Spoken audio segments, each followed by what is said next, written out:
মাননীয় স্পিকার, আমি একটু 1 মিনিট সময় চাই, শুধু 1 মিনিট সময় চাই। মাননীয় মন্ত্রী, পার্লামেন্টের রীতি রেওয়াজ আছে যেটা আমরা ভঙ্গ করতে চাই না। মাননীয় মন্ত্রী, মুক্তিযুদ্ধ বিষয়ক মন্ত্রণালয়ের দায়িত্বপ্রাপ্ত মন্ত্রী। বিসমিল্লাহির রহমানির রহিম।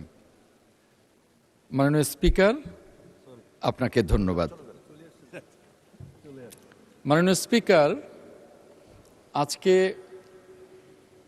এই সংসদে আমি প্রথম কথা বলছি এবং একজন সংসদ সদস্য হিসেবে প্রথমবারের মতো এই সংসদে কথা বলছি।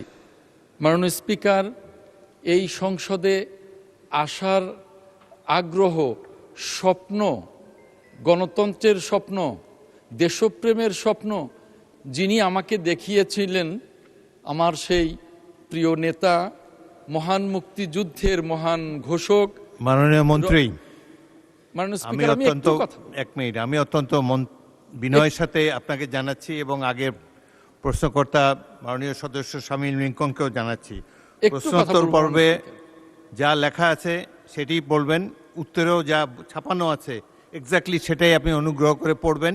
পরে সম্পর্কের সময় আপনারা কিছু বাড়তি কথা বলতে পারেন। এখন যেটি উত্তর হিসাবে ছাপা হয়েছে সেটি অনুগ্রহ করে পড়েন। মাননীয় স্পিকার, আমি একটু 1 মিনিট সময় চাই, শুধু 1 মিনিট সময় চাই পার্লামেন্টের বিনয়ের সাথে। মাননীয় মন্ত্রী, পার্লামেন্টের রীতি রেওয়াজ আছে যেটা আমরা ভঙ্গ করতে চাই না। কথা বলার অনেক সুযোগ আছে, রাষ্ট্রপতির ভাষণ আছে, বাজেটের ভাষণ আছে। এখন অনুগ্রহ করে যেটি ছাপা হয়েছে, সকলের কাছে বিতরণ করা হয়েছে, সেটাই আপনাকে পড়তে হবে, এটাই নিয়ম।